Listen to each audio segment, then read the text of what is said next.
The boardroom was not what anyone expected.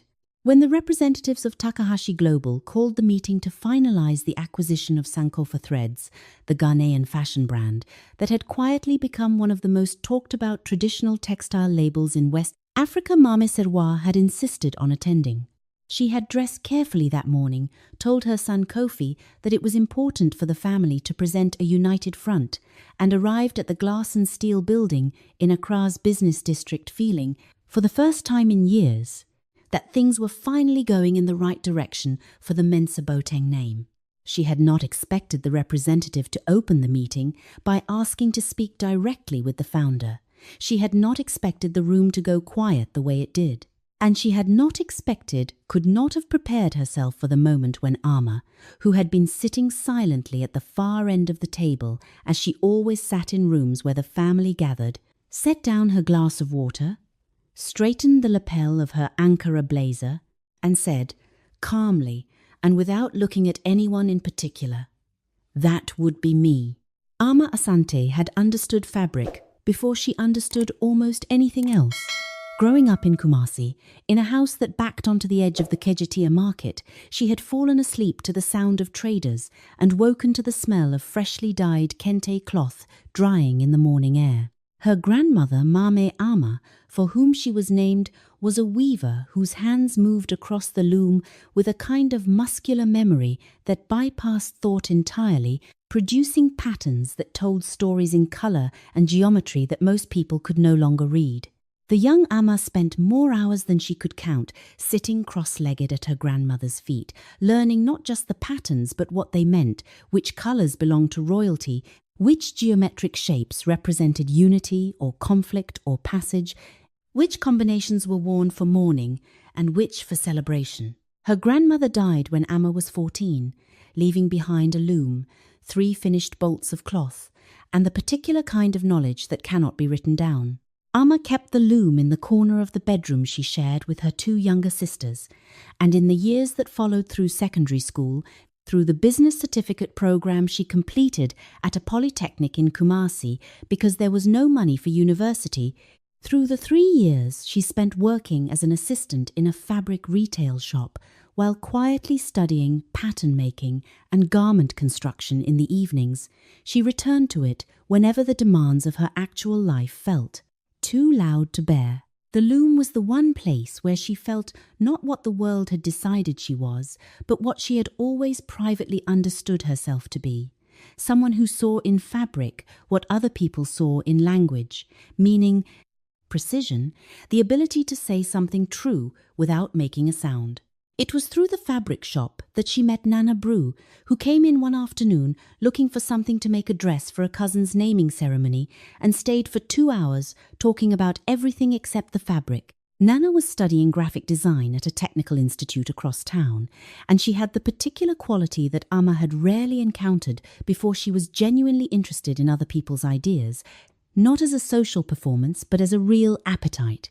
When Ama mentioned, almost in passing, a concept she had been sketching in a notebook for months, a small fashion label that would reinterpret traditional kente and Ankara patterns through modern silhouettes, making them wearable in professional and urban contexts. Without stripping them of their cultural weight, Nana put down the bolt of fabric she had been examining and looked at her seriously. "That's not a hobby," she said. "That's a business." Ama laughed it off then, because laughing things off was easier than believing in them, but she kept the notebook. She kept adding to it, not just designs, but research, pricing models, supplier contacts she had accumulated over 3 years of working in the shop, notes on what customers asked for that no one was currently making. The notebook grew fat and dog-eared over the following year, and Ama carried it with her the way some people carry a lucky charm, not with any particular plan to use it, but with the vague, stubborn feeling that throwing it away would be a kind of defeat she wasn't ready for. She met Kofi Mensa Boateng at a church fundraiser, of all places one of those events where a distant relative insists you attend, and you go only out of obligation and end up staying 3 hours longer than intended. Kofi was charming in the unassuming way that comes from genuine confidence rather than performance. He asked her questions and actually listened to the answers, which was rarer than it should have been. They talked through the entire dinner and exchanged numbers afterward, and in the months of courtship that followed, Alma felt something she had not let herself feel in years. The possibility that her life was moving towards something rather than simply continuing. She was careful with the notebook during their courtship. She mentioned her design ideas once, early on, and Kofi responded with enthusiasm that felt real, but also vague, the enthusiasm of someone who supports a partner's interests without having looked at them closely enough to understand them. She did not push it further. There was time, she told herself. Once they were married, once there was more stability, once she understood better the shape of the life they were building together, she would find the right moment to make the notebook real. She was not wrong that the moment would come. She was only wrong about how much it would cost her to reach it. The Mensah Boateng family home in Accra was a large, well-maintained compound that announced, through its tiled floors and carefully tended garden, that the family had worked hard for several generations to establish themselves as people of standing.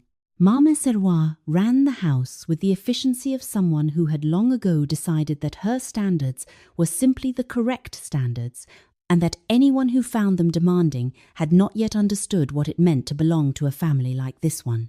Alma arrived into this household as a bride who had come from Kumasi with a polytechnic certificate and a job history in retail, and Mame Serwa had formed her opinion before Alma had finished unpacking. It was never stated directly. Mame Serwa was too refined for directness, but it was present in every interaction, embedded in the architecture of small moments.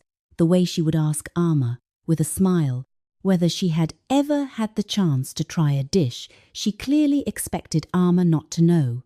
The way she would mention Kofi's female colleagues by name in conversation, noting their degrees and their positions, then turn to Alma with an expression of bright, innocent inquiry that said everything it didn't say out loud. The way she would examine Alma's contributions to family meals or household decisions, with the particular attention of someone who has already concluded they will find them lacking.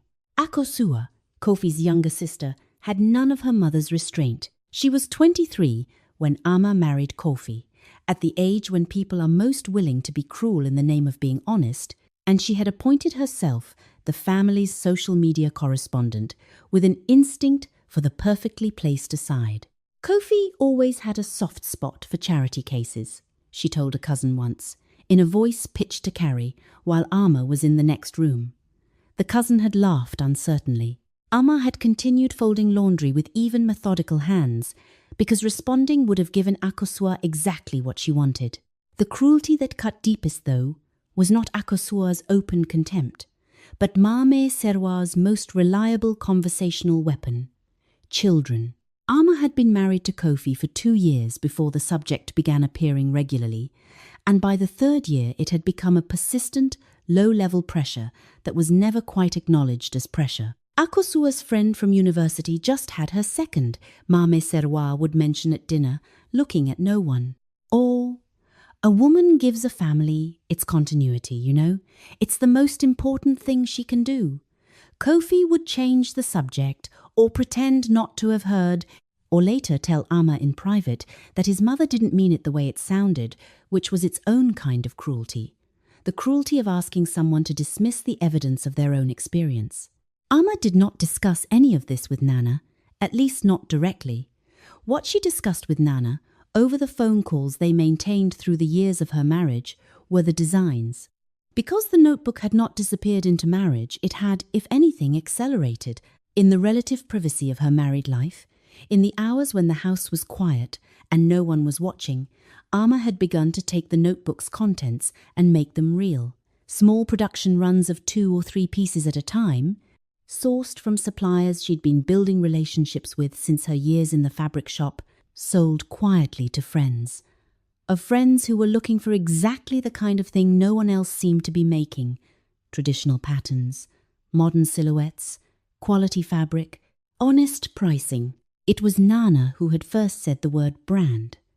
It was Nana who had designed the first logo, a stylized Sankofa bird rendered in clean modern lines, which Alma had chosen not because she planned to build anything large enough to need it, but because the image felt true.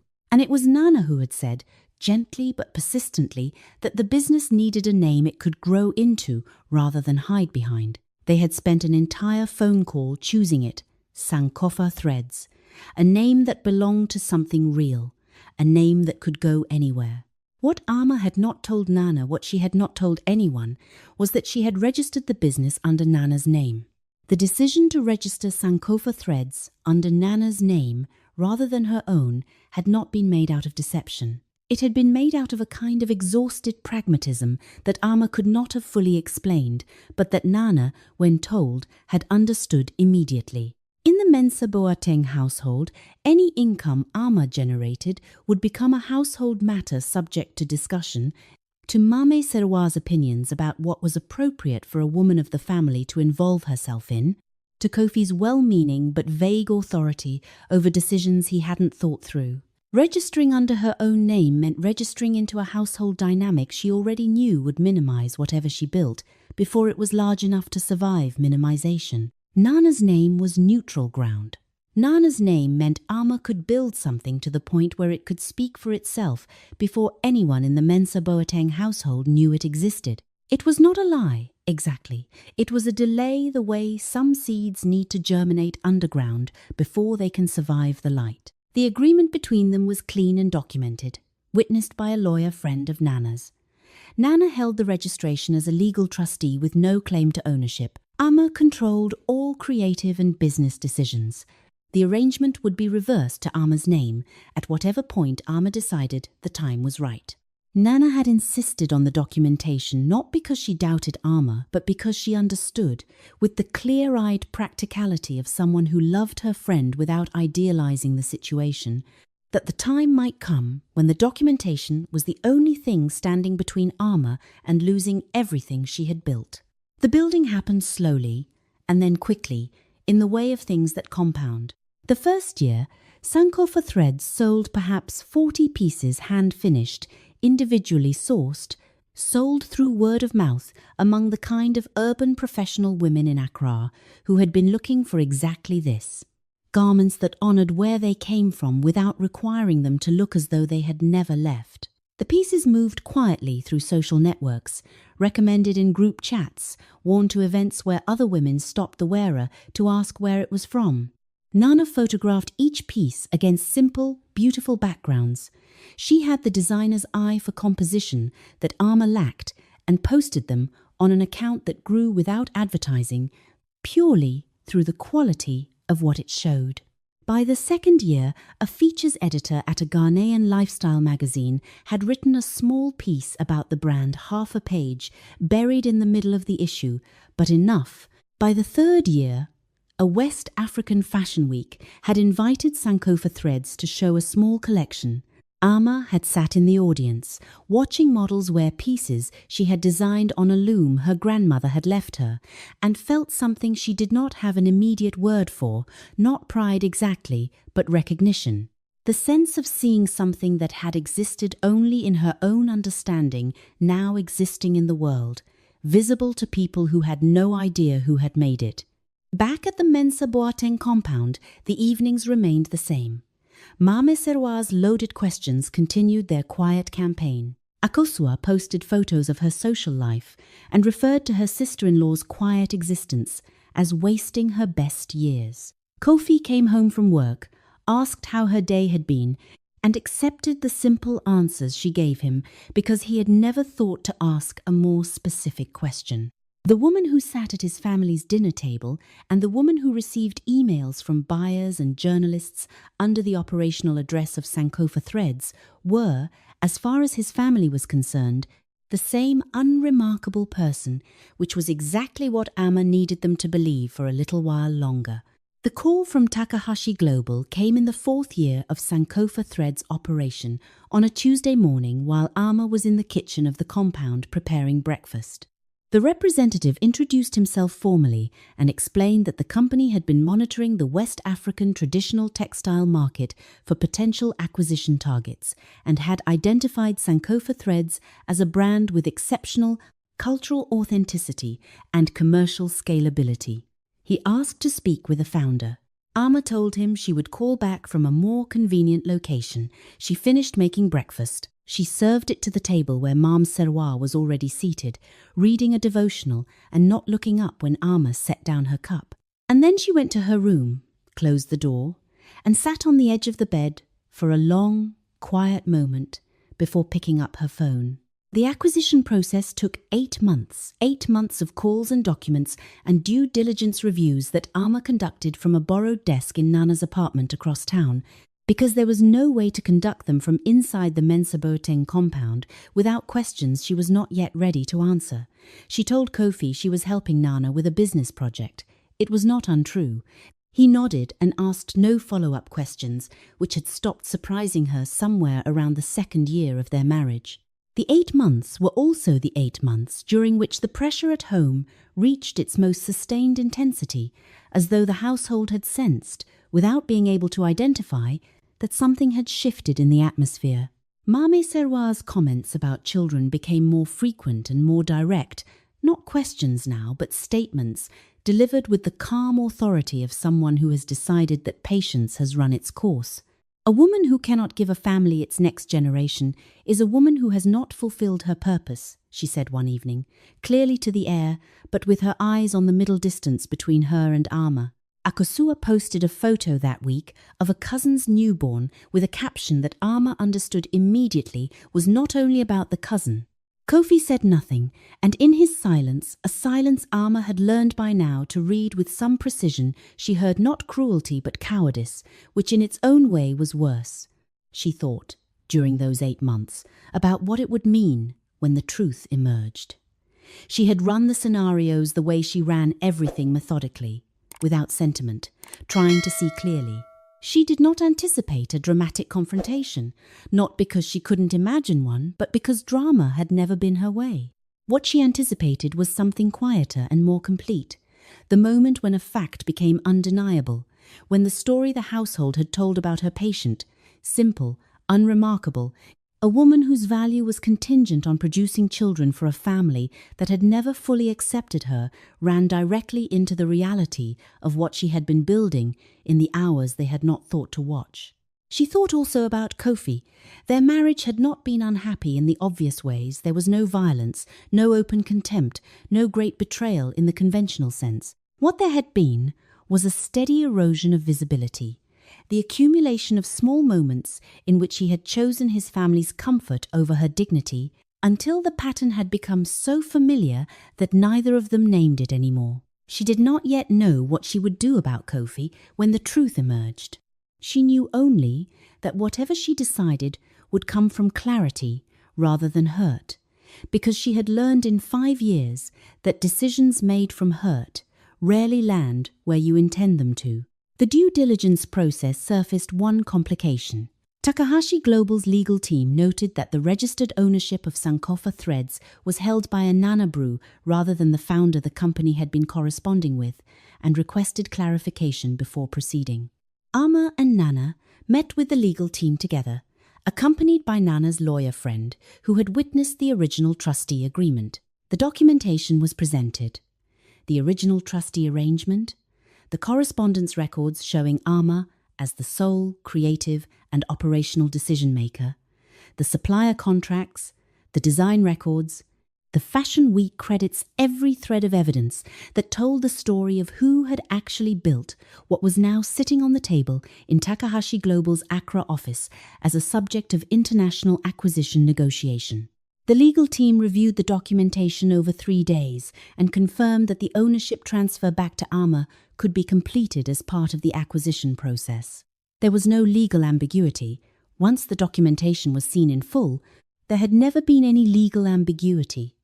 The only ambiguity that had ever existed was in the minds of the people who had spent 5 years deciding what Amma was, without ever thinking to look at what she was doing.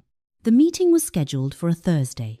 Mame Serwa asked to attend because she had heard through Kofi that there was a significant business meeting involving the family.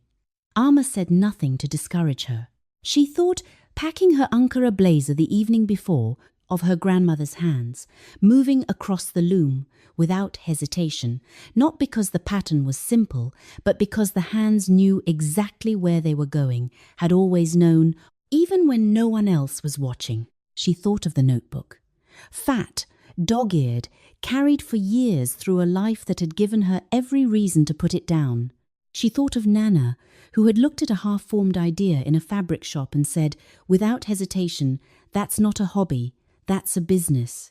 She thought of 5 years of loaded questions and careful silences, and the particular exhaustion of being underestimated by people who had never once thought to ask what she was doing when they weren't looking. And then she closed the suitcase, set the blazer on top, and went to bed. The morning of the Thursday meeting arrived the way mornings do, when something irrevocable is about to happen, ordinary, in every surface detail, and quietly electric underneath. The compound woke at its usual time. The housegirl swept the courtyard. The smell of tea and kenki moved through the kitchen. Mame Serwa appeared at breakfast, dressed with unusual care, in her best gold-toned kaba and slit, her reading glasses polished and hanging on their beaded chain. She did not say she was excited. She said only that she hoped the day would bring good news for the family, and she said it in the particular tone she used when she expected agreement rather than response. Akosua was not attending the meeting. She had not been invited, which Amma knew would become its own conversation later, but she appeared in the kitchen doorway that morning in a silk robe, scrolling her phone, and told her mother that one of her friends had heard the Takahashi name before. "They're serious money," she said, not looking up. International serious. She said it as though this were information she had sourced, and the family owed her a debt for it. Mame Serwa nodded with the expression of a woman who had already integrated this fact and moved on. Kofi was quiet over breakfast, in the way he often was before important days turned inward, hands wrapped around his cup, eyes moving without settling. He had put on his best suit without being asked, and the effort of it made Amma feel, briefly and against her better judgment, a complicated tenderness. He was not a bad man. He had never been a bad man. He was a man who had chosen, consistently and without apparent awareness of the choice, to spend his courage on things other than her. She had long ago stopped being angry about it, which was perhaps the saddest part. She dressed in her room alone, taking more care than she usually did without making it look like care.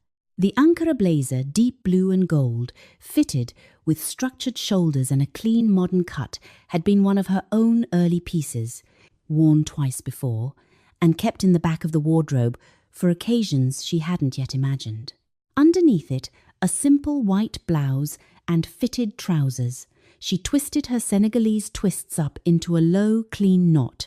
She looked at herself in the mirror for a long time, not with vanity, but with the particular attention of someone making sure they are recognizable to themselves before walking into a room where they will need to be unmistakable to everyone else. She had not told Kofi what the meeting was actually about. She had not told Mame Serwa.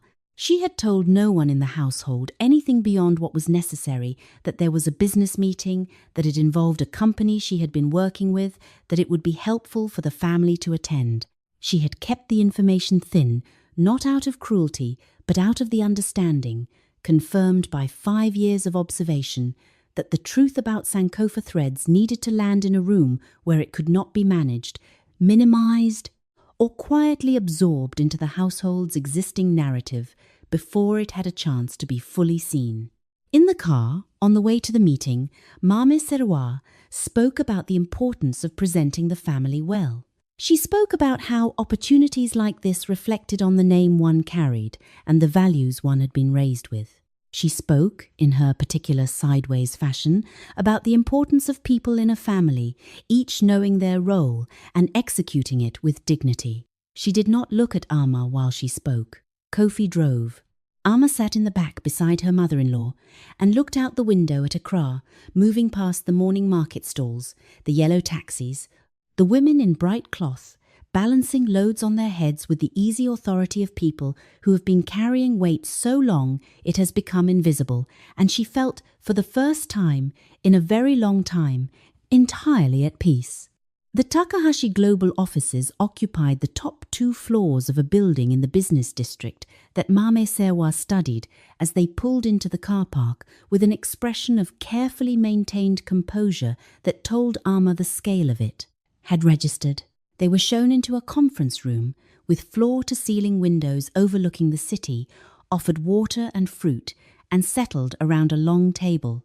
Nana was already there, seated 2 chairs from the head of the table, and she met Ama's eyes across the room with an expression that communicated, in the shorthand of 20 years of friendship, something between "here we go" and "I love you," and also "you look incredible in that blazer." Mr. Takahashi joined via video screen at the head of the table, flanked by 2 members of his legal team in person. He introduced himself formally, thanked the family for coming, and said that before they moved to the details of the proposed acquisition, he wanted to take a moment to express the company's admiration for what Sankofa Threads had built, the authenticity of the creative vision, the cultural integrity of the work, the commercial instinct that had taken a small label to international recognition without losing the identity that made it worth noticing. He said he would like to express this admiration directly to the founder, and he looked, with the careful courtesy of a man who had done his research, toward the far end of the table. Mame Serwa's head began to turn toward Nana, Ama thought, or perhaps toward Kofi, or perhaps simply in the direction of the expectation she had carried into the room without examining it. And then the room went quiet in the particular way. Rooms go quiet when something is about to become clear that cannot afterward be made unclear. And Ama set down her glass of water, straightened the lapel of her Ankara blazer, and said, "That would be me." The silence that followed lasted perhaps 4 seconds. It felt considerably longer. Mame Serwa's head completed its turn toward Ama with the slowness of a mechanism encountering unexpected resistance. Her expression moved through several stages, confusion first, then a kind of rapid internal recalculation that Ama could almost see happening behind her eyes, then something that was not quite recognition because it was still fighting against itself, still trying to find an alternative explanation that would make the words she had just heard mean something other than what they meant. Kofi had gone very still. He was looking at his wife with the expression of a man who has just understood that a conversation he thought he knew the shape of has been, from the beginning, about something else entirely. His hands were flat on the table. He did not speak. Mr. Takahashi, on the screen, smiled with the warmth of someone who had known exactly where this moment was going and had been waiting for it with genuine pleasure. "Miss Asante," he said, "it is a great honor to finally speak with you directly." What followed was the meeting itself, an hour and a half of detailed, technically precise conversation about the acquisition terms, the brand's creative future, the terms of Ama's continued involvement as creative director should the deal proceed. Ama conducted it the way she had conducted every business conversation of the past 5 years, calmly, precisely, without performance. She knew the numbers. She knew the supplier relationships and the production timelines and the cultural context of every design decision the brand had ever made. She knew them because she had made them, each one, in the quiet hours when no one in the Mensa Boateng household had been watching. Nana answered questions about the legal registration arrangement with the same documented clarity that had satisfied Takahashi's legal team during due diligence. The trustee transfer back to Ama's name was confirmed as proceeding. The acquisition offer a figure that Ama had known for 2 months and had told no one outside the legal process was formally presented. Mame Serwa heard the figure and made a sound that was not quite a word. Through all of it, Ama did not look at her mother-in-law. Not out of cruelty, it was not her way, and this was not a moment she had designed for cruelty, but because she was engaged in actual work, the kind of work she had always been engaged in, and the work required her attention. She was aware, with the peripheral clarity of someone accustomed to managing multiple registers of a room at once, that Mame Serwa had not spoken since the opening moment, that her stillness had become something different from composure, something closer to the particular silence of a person recalibrating an entire architecture of assumptions that has, without warning, been shown to rest on a foundation that was never what they thought it was. When the meeting concluded and hands were shaken and the screen went dark and the legal team gathered their documents, Ama finally looked at her mother-in-law. Mame Serwa was looking at her hands. Her reading glasses hung on their chain, unneeded. The gold of her Kaaba caught the afternoon light coming through the floor-to-ceiling windows, and for a moment, just a moment, she looked less like the woman who had spent 5 years asking loaded questions at a dinner table, and more like someone who was very tired and had just understood the shape of something she could not undo. Kofi was still sitting. He had not moved throughout the meeting in any way that was not required of him, and now he sat with the stillness of a man who understood, finally and completely, that the woman across the table was not who his family had decided she was, and that the gap between what they had decided and what was actually true was not a small one, was not something that could be bridged with a private apology and a conversation about moving forward, was something that would need to be sat with and reckoned with in full before anything else could begin. Nana caught Ama's eye as they gathered their things to leave, and gave her the small gap-toothed smile that had been the same since they were 23 years old in a fabric shop, deciding what was a hobby and what was a business. Ama smiled back. Outside the windows, Accra moved on in the afternoon light, indifferent and magnificent, the way cities do. The drive home was quiet. Mame Serwa sat in the back seat this time. She had moved there without discussion when they reached the car, and Ama had taken the front passenger seat, and neither of them had commented on the rearrangement. Kofi drove. The city passed outside the windows in the long golden light of late afternoon, and no one spoke for a very long time. It was Kofi who broke the silence, which Ama had not expected. He did not begin with an apology. She would not have known what to do with an apology in that particular moment, and she thought, perhaps, that he understood this. What he said was simpler and, in its way, harder. He said that he had known she was capable. He said it quietly, looking at the road, the way people say things they have been carrying for a while without a container for them. He had known she was capable, he said, and he had not made enough room for it.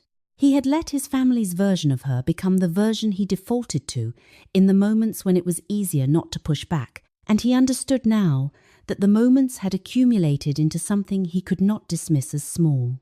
Ama listened. She had spent 5 years learning to listen to what was not being said, and what Kofi was not saying was trying to say. Around the edges of the words he had was that he was sorry, and that sorry was not enough, and that he knew sorry was not enough, and that he did not yet know what enough would look like, but he was willing to find out if she was. She did not answer immediately.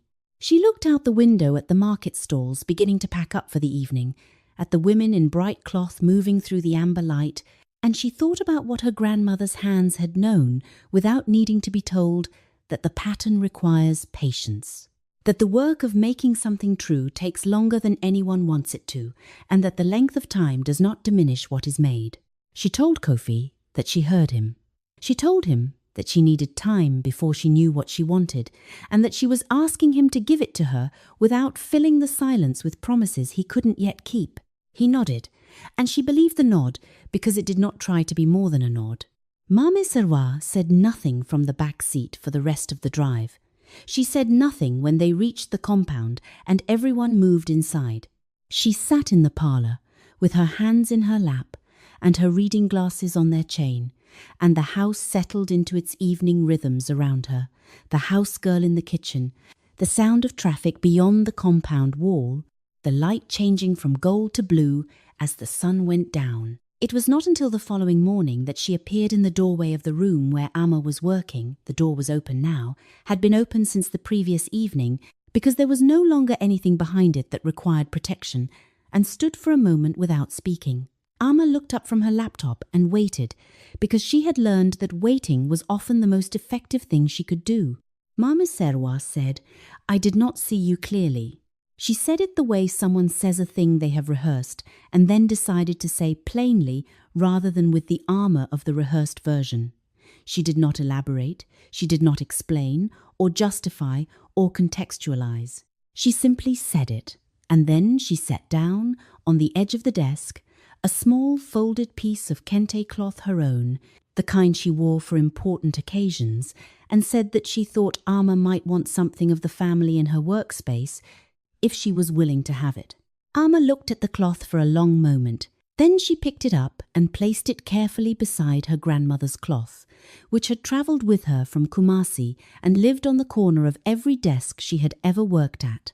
The two pieces of kente lay side by side, different patterns, different hands, different histories, and if they did not resolve the 5 years between them, they marked, at least, the beginning of the end of the distance.